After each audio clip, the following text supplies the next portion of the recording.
Bueno, muchachos, 3, 2, 1, vamos a darle play a esta joda.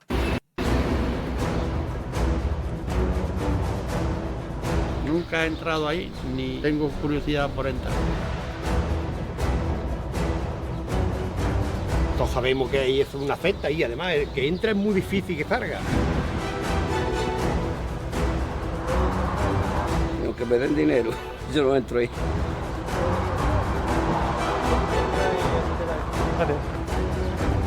Dentro de esto hay periodistas, nunca, no pueden entrar. Ahí no dejan entrar nadie. Ese último señor tenía mera pinta de narco, ¿no?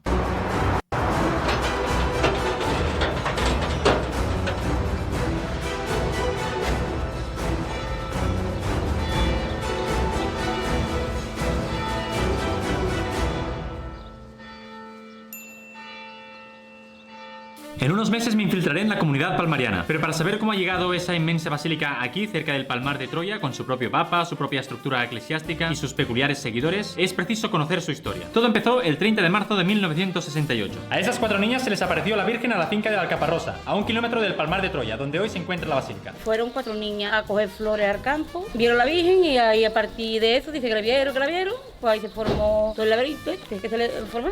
Las supuestas apariciones del Palmar de Troya. Durante esos días no han dejado de llegar al Palmar de Troya personas desde los lugares más apartados. Los hechos siguen produciéndose de la misma manera extraña con que se iniciaron. Al poco tiempo, más y más curiosos se acercaban a la Alcaparrosa pretendiendo ser testigos de alguna aparición, y muchos lo fueron. Estamos jugando la pelota cuando... Que venga, esto sucedió mucho también con el cristianismo y el catolicismo. Por ejemplo, allá arriba en el Peñol, al lado del Peñol hay una piedra que se llama la Piedra del Mariana, si no estoy mal. En teoría, a un campesino un día cualquiera se le apareció una virgen ahí, boom, construyeron una iglesia y ahora ese sector, eso es Tierra Santa básicamente, y el agua que brota de la piedra es agua sagrada y un montón de vainas. Y así casos hay un montón de que no, que es que a los niños se les apareció una virgen, de que a este marica le apareció un santo, de que yo no sé qué. Revuelo de forma y revuelo. Piedra el Marial, eso, el Marial. Era la Virgen pequeñita, había lo que no había ahí, no sé, por ahí había algo. Y cada día había más videntes que mantenían conversaciones con la Virgen o con Jesús. No me busque lleno de inteligencia, hijo mío. Uno de esos videntes fue Clemente, el protagonista de nuestra historia. Un hombre que nació en Sevilla en 1946 y que hasta aquel momento vivía una vida completamente normal. Era administrativo de una compañía de seguros.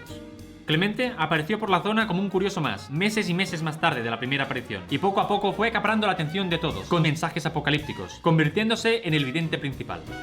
Por ejemplo, el 23 de noviembre del 1960, Jesucristo le dijo: «Pronto vendrá el terrible cisma, mas vosotros acogeos bajo el santo manto de mi Santísima Madre y encontraréis la luz, el camino y podréis distinguir dónde se encuentra el verdadero Papa». Ya iba marcando maneras. Y sobre todo, también llamaba la atención por sus estigmas, que empezaron en abril de 1970 y se fueron repitiendo en 1971, marzo de 1972 y el más llamativo, el de 1973, heridas por las que perdió bastante sangre. Esto o se lo hizo Dios o se lo hizo él mismo. Hubo otros estigmatizados por la zona, pero sin duda ¿Qué opinan?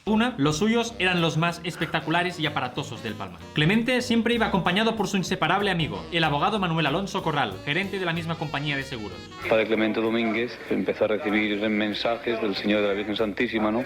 Mensajes que se han ido difundidos por todo el mundo. Poco a poco la pareja se hizo con el control del lugar, y cada vez más se iban congregando curiosos de toda España y del extranjero. Y Clemente y Manuel Alonso empezaron entonces a recibir donaciones de gente mayoritariamente mayor, atraídas por ideales ultracatólicos. Ya estaban recibiendo talones sabrosones, uno de los cuales era por valor de 16 millones de pesetas. La donante fue una mujer de muy avanzada edad que creyó ganarse el cielo con dicho gesto. Y con ese telón, Clemente y Manuel compran la finca de la Alcaparrosa. Y nadie sabe muy bien cómo, al final, consiguieron los permisos para construir una basílica. En ese momento deciden expandir mercado, por así decirlo, y Manuel Alonso propone irse al extranjero. Visitan Estados Unidos, Canadá, América Latina y algunos países de Europa. Y en su regreso, ya habían abierto numerosas delegaciones y las arcas palmarianas se iban enriqueciendo. A partir de entonces, el 70% del dinero que reciben proviene del extranjero. Españoles, Franco ha muerto. Al poco tiempo de producirse la muerte de Franco, ocurre un hecho crucial. Se acerca por el lugar de las apariciones el vietnamita Pedro Martín Nho Dinh Tuc, de 78 años. El vidente Clemente cae en éxtasis ante el arzobispo y la Virgen María le transmite el siguiente mensaje: «Te pido una gracia especial que hace falta en ese sagrado lugar. Es necesario la consagración de nuevos obispos. Muy necesario, urgente. Es necesario para que estos obispos restablezcan la santa tradición de la Iglesia». El 1 de enero de 1976, un conmovido Pedro Martín Nho Dinh Tuc ordena sacerdote a Clemente y Manuel Alonso, entre otros palmarianos, y 10 días más tarde los ordena obispos. 5 obispos consagrados en el Palmar de Troya. El pasado día 11 a las 3:30 de la madrugada comenzó una ceremonia en el Palmar de Troya en la que fueron consagrados obispos los siguientes presbíteros. Pocos meses después, el ya obispo Clemente sufrió un accidente de coche en donde se quedó ciego. Referente a esto, más adelante dijo: más vale entrar en el cielo sin ojos que en el infierno con ellos. Y ahora encarecidamente a todos los devotos presentes les ruego, pidan por la vista de este pobre ciego, y la Virgen Santísima, nuestra Madre, quiere concederme Reina de los cielos, y en la madre del palmar, las plegarias de tus hijos.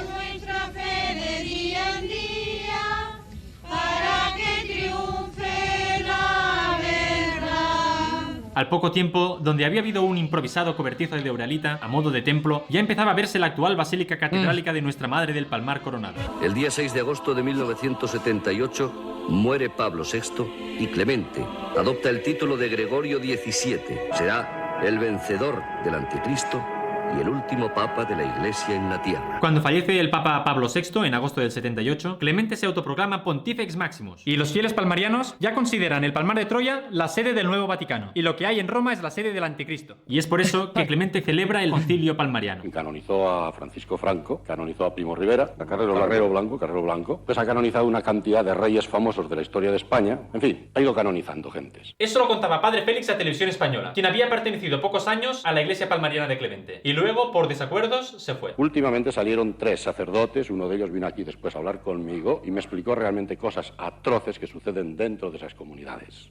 Esto naturalmente un día tiene que explotar. Pues se aprovechan de cualquier persona que se acerque incautamente a ellos, pues sencillamente le hacen un lavado de cerebro y me lo ordenan sacerdote y me lo consagran obispo. Sea sordo-mudo, seas medio subnormal o sea un subnormal casi profundo. Es decir, que los hay. Esas declaraciones fueron retransmitidas en el programa Más Allá, de Fernando Jiménez del Oso, el Ike Jiménez de la época. Vamos a ver cómo veía él la evolución de la iglesia palmariana durante los primeros años de su existencia. Pero veamos qué ha sucedido en este tiempo, en estos 3 años, con ese santuario regido por Clemente. Hace 3 años uno podía entrar libremente. Al fin y al cabo era un centro de culto, de devoción.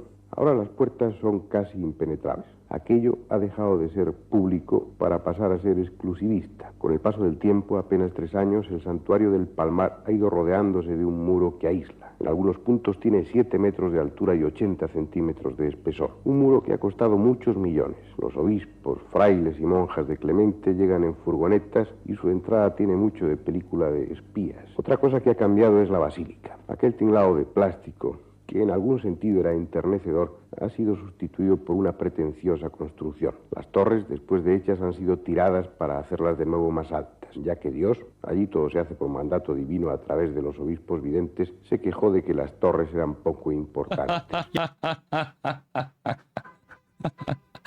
Imagínate, weón. Que a finales de los 80... A Dios no le gustó el tamaño de las torres, las quería más altas.